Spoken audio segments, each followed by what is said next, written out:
सो आज स्टार्ट करते हैं कल मॉडर्न हिस्ट्री की क्लास नंबर 2। हमने कल पढ़ा था पोर्चुगीज़ के बारे में कि मतलब उनका भारत में किस प्रकार रोल रहा। अ, तो आज हम पढ़ेंगे। सबसे पहले देख लेते हैं हमको कैसे कैसे किस प्रकार देखना है। सबसे पहले मॉडर्न हिस्ट्री पढ़ना है हमको। सबसे पहले हम देखेंगे कंपनियों का आगमन, अभी चल ही रहा है टॉपिक। फिर हम लेटर मुगल्स देख लेंगे, उसके बाद मराठा की हिस्ट्री देख लेंगे, फिर बंगाल की हिस्ट्री देख लेंगे, मैसूर की देख लेंगे, देन पंजाब की देख लेंगे। फिर हमारे आएंगे डिफरेंट एक्ट्स जो भी ब्रिटिश सरकार द्वारा पारित किए गए हैं, वो एक्ट्स के बारे में जानेंगे, उनके में क्या क्या बदलाव हुए, क्या क्या नई नई चीज़ें हुई। और फिर उसके बाद 1857 की क्रांति देख लेंगे, उसके कारण, प्रभाव स्वरूप, असफलता के कारण, सामाजिक और आर्थिक, सामाजिक एवं धार्मिक सुधार आंदोलन देखेंगे। फिर इसमें कौन कौन से समाज सुधारक रहे, उन्होंने क्या प्रयास करे और उनका क्या महत्व हुआ, क्या प्रभाव पड़ा, परिणाम वगैरह। फिर भारतीय राष्ट्रीय आंदोलन, उसमें देखेंगे हम कारण, परिणाम और महत्व। फिर हमारे राजनीतिक संगठन, कांग्रेस से पहले जो भी संगठन थे उनके बारे में पढ़ेंगे, राष्ट्रीय आंदोलन के चरण पढ़ेंगे। फिर महत्वपूर्ण अधिवेशन के बारे में जानेंगे, कांग्रेस के कितने अधिवेशन हुए थे टोटल, उसमें जो भी महत्वपूर्ण चीज़ें हुई उनके बारे में जानेंगे। फिर किसान आंदोलन के बारे में जानेंगे।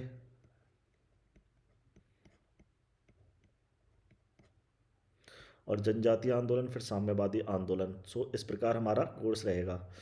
हम कल हमने पढ़ा था यूरोपियन कंपनियों के आगमन में पोर्चुगीज़ की जो भी चीज़ें हुई थी पोर्चुगीज़ कंपनी के समय में। इस वॉर्थोलो ने डियाज 1487 में केप ऑफ गुड होप के लिए आया। ये मतलब भारत के लिए आया, लेकिन भारत नहीं खोज पाया और वापस चला गया, यहाँ से रिटर्न करके वापस चला गया।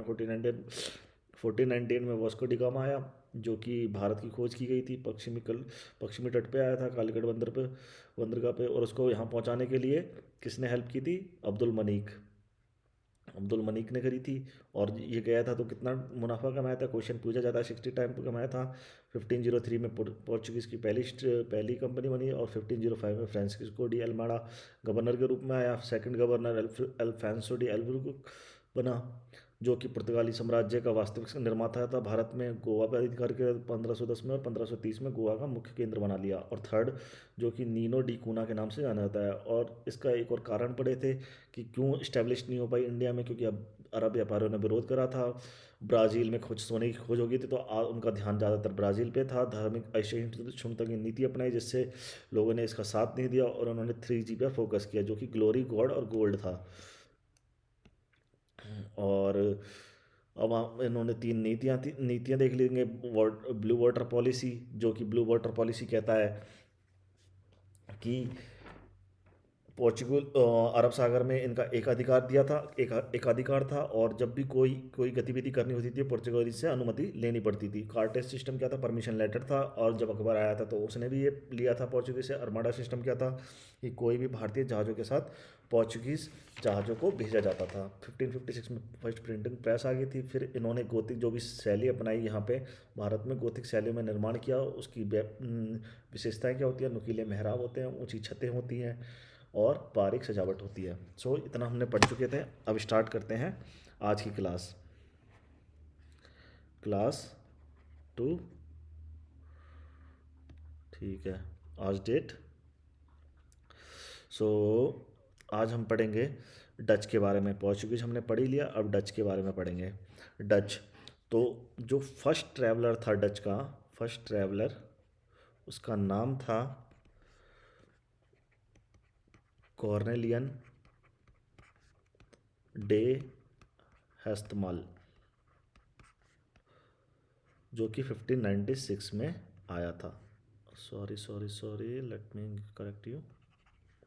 1596 में। ठीक है। अब 16, अब सेकंड घटना क्या हुई? 1602 वो आया, 1602 में इनकी फर्स्ट फैक्ट्री इस्टेब्लिश हो गई।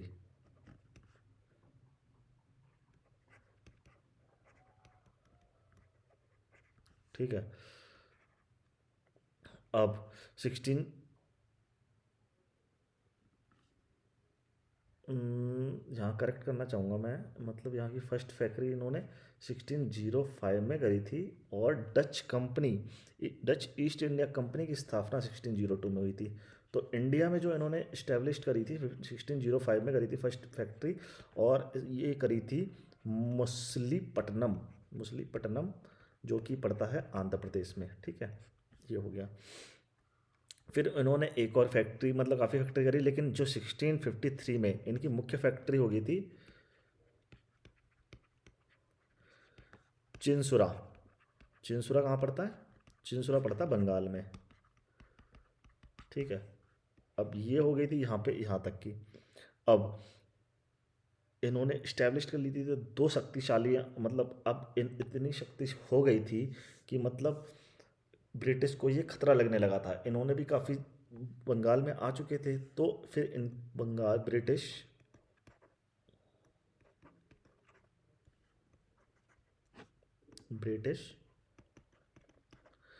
और डच के बीच में एक युद्ध हुआ। उस युद्ध का नाम है बैटल ऑफ बिदारा, और हम इसको बोलते हैं बेदरा का युद्ध हिंदी में, जो कि हुआ था 1759 में। ठीक है, 1759 में। तो इसमें अंग्रेज़ों की तरफ से तो था क्लाइव, रॉबर्ट क्लाइव, और डच डच में क्योंकि इम्पोर्टेंट नहीं है इसलिए हम देखेंगे नहीं, तो रॉबर्ट क्लाइव ये बैटल जीत गया। तो आखिरकार ब्रिटिश ये बैटल जीत चुके थे। अब डच हार गए, तो इन्होंने अपना स्थायित्व खो दिया भारत में, तो ये सीधे चले गए, इन्होंने भारत पे फोकस नहीं किया और सीधे चले गए इंडोनेशिया, और वहाँ मसालों का व्यापार करने लगे। ठीक है, अब इतना हो चुका था। अब हम देखेंगे डच का ख़त्म, हमने डच भी पढ़ लिया, इतिहास डच का। अब पढ़ेंगे हम इंग्लिश ब्रिटिशर्स के बारे में।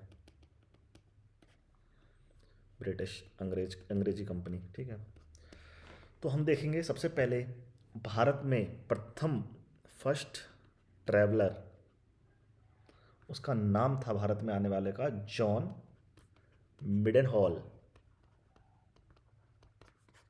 John Mildenhall. ठीक है, और इसके बाद क्या हुआ, ईस्ट इंडिया कंपनी की शुरुआत होगी, इंग्लिश ईस्ट इंडिया कंपनी की, जो कि हुई, सॉरी, करेक्ट, 31 दिसंबर 1600 established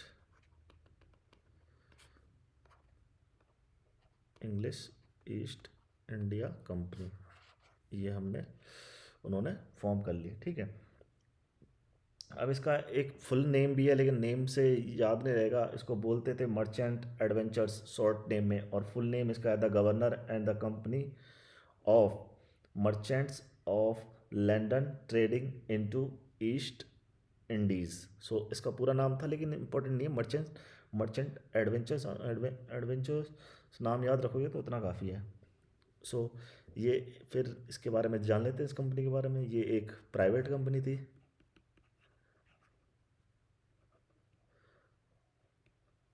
और इसके 217 शेयर होल्डर थे। ठीक है, अब अगर ये इंडिया आ रही है तो इसको ज़रूरत है महारानी की आज्ञा पत्र की, तो उन्होंने इसको दिए थे 15 वर्ष के राइट्स, भारत में व्यापार करने के 15 वर्ष के, 15 वर्षों के लिए एकाधिकार दे दिया। ठीक है, भारत में। चलो, इनका इतना काम ख़त्म हो गया। फिर बाद में मतलब बढ़ाते रहे, 20 साल बढ़ा दिए, और फिर ऐसे ही चलता रहा। 1857 में तो ऑलरेडी ख़त्म हो चुके थे, फिर तो मतलब सारा काम के अंडर में आ गया था वो शासन। ठीक है, अब सबसे पहले क्या हुआ, ब्रिटिश जो राजा थे, ठीक है, ब्रिटिश राजा जेम्स,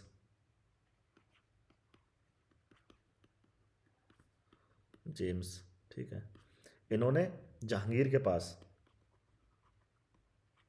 दो राजदूत भेजे, और राजदूत का नाम था, पहला था कैप्टन, ये तो सबको पता होगा, कैप्टन हॉकिंस, और सेकंड था सर टॉमस रो। ठीक है, अब इनका ये एक साथ नहीं भेजे थे, अलग अलग टाइम पे भेजे थे। ये भेजा था हमको 1608 में भेजा था, और 1611 तक ये भारत में रहा, और इसको भेजा था 1615 में, ये 1616 में भारत तक रहा। ठीक है, अब इतना हो गया। अब देखते हैं हमारी जो इन्होंने फैक्ट्री इस्टेब्लिश करी English east India company, first factory कहाँ हुई थी? फर्स्ट फैक्ट्री हुई थी सूरत में, और ईयर याद रखना जरूरी है, 1608 में। और इसका फाउंडर था हेनरी मिडल्टन, जो कि आप याद कर सकते हैं, याद करने की ज़रूरत तो वैसे मुझे तो लगता नहीं होगा। सूरत में ही आपको फर्स्ट फैक्ट्री कब हुई थी? सूरत में बनी थी। लेकिन इसमें जो सूरत के व्यापारियों थे उन्होंने इसका विरोध करा। किसके कहने पर? पुर्तगालियों के कहने पर इसका विरोध किया गया, तो ये फैक्ट्री बंद हो गई, बंद करनी पड़ी थी अंग्रेज़ों को। फिर इनको उन्होंने फर्स्ट ईस्टर्न कोस्ट पे एक और फैक्ट्री खोली, फर्स्ट ईस्टर्न कोस्ट पे 1611 में। उसका नाम, और वो खोली थी मसूलीपट्टनम, मसूलीपट्टनम। ठीक है, और 1602 में एक गोलकुंडा का वो था सुल्तान, उसने सुनहरा फरमान जारी कर दिया, और इसके तहत कंपनी 500 सिक्के, और उनको पैगोडा भी बोलते हैं, वार्षिक देकर व्यापार कर सकती थी। ठीक है, ये सुनहरा फरमान था गोलकुंडा के सुल्तान 1632 में, ये भी याद करने की। और ऐसे ही कितनी स्टार 1633 में हरिहर उड़ीसा में करी इन्होंने, खोली फैक्ट्री। 1639 में चेन्नई में खोली, और इसमें जैसे चेन्नई का नाम, एक चेन्नई नाम का एक गांव खरीदा, उसका नाम बदलकर इन्होंने मद्रास रख दिया था। ठीक है, मद्रास, तो इस प्रकार मद्रास की स्थापना हुई, और वहाँ जॉर्ज सेंट जॉर्ज की फैक्ट्री की स्थापना करी। और इतना ही है, इतना ज़्यादा तो क्या करेंगे, बस इतना ही कर लेते हैं। और 1651 में फिर एक और हुगली में फैक्ट्री इन्होंने स्थापना करी। ठीक है, अब एक तगड़ी अच्छी घटना होती है 1661 में। इसमें क्या होता है, इस घटना में क्या होता है, पुर्तगाली की जो राजकुमारी थी कैथरीन ब्रैगेंजा, उसकी शादी ब्रिटिश राजकुमार चार्ल्स से साथ हुई। तो चार्ल्स को जो बॉम्बे पोर्चुगीज ने दहेज में दिया, और वही चार्ल्स ने, ठीक है, 1668 में ये जो बॉम्बे था इसको किसको दे दिया? ईस्ट इंडिया कंपनी को। और कितने रेंट पे दिया था? 10 पाउंड वार्षिक के किराए पे दे दिया। ठीक है, अब तो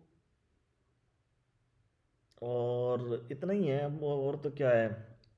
फिर एक और घटना होती है 1698 में, कंपनी ने काली कला, सूतानाती और गोविंदपुर नाम से 3 गांव खरीदे, और कलकत्ता में फोर्ट विलियम की स्थापना कर दी। ठीक है, 1698 में फोर्ट विलियम की स्थापना। ठीक है, और इसका फाउंडर को बोलते हैं जॉब चार्नोक। ठीक है, और एक और बात, मतलब थोड़ा फैक्ट है, इसको याद करने की, फैक्ट याद कर लीजिएगा। मतलब फर्स्ट गवर्नर ऑफ कैलकाटा था चार्ल्स आयर। ठीक है, अब आप सबको पता है 1717 में जॉन सरमैन के नेतृत्व में एक अंग्रेज प्रतिमंडल मुगल बादशाह फारूक सियार के पास आया, और वो उन दोनों प्रतिमंडल थे डॉक्टर हैमिल्टन और ख्वाजा। तो इनको फारूक सियार ने काफ़ी बड़ी रियायत दी थी। ठीक है, और इसी को एक तरह से कंपनी के लिए मैग्ना कार्टा कहा जाता है। और वो हिस्टोरियन ओम्स थे जिन्होंने ये कहा था कि मतलब ये जो समझौता है फारूक सियार और ये अंग्रेजी प्रतिमंडल के बीच, ये एक प्रकार से कंपनी के लिए मैग्ना कार्टा है। और इस समझौते में क्या बात हुई थी? इस समझौते में बात हुई थी, कंपनी 3,000 रुपये दे के बंगाल में व्यापार कर सकती है। ठीक है, 3,000 रुपये दे के।